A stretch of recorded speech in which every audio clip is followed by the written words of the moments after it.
Hello, kabayan. Kamusta? Welcome back sa ating channel.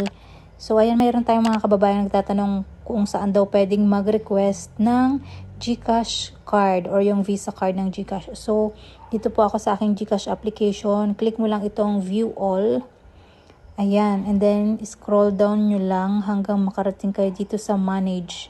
And then, click mo itong Cards. And then, ayan.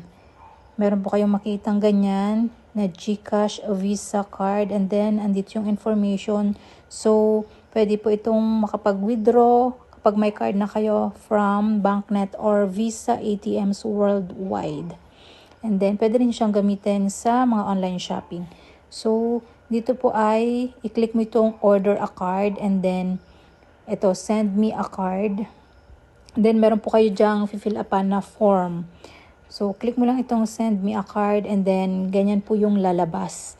And mayroon pong bayad yung GCash card na 185 and 65 pesos naman sa shipping fee. Kaya same pa rin before na 250 yung babayaran.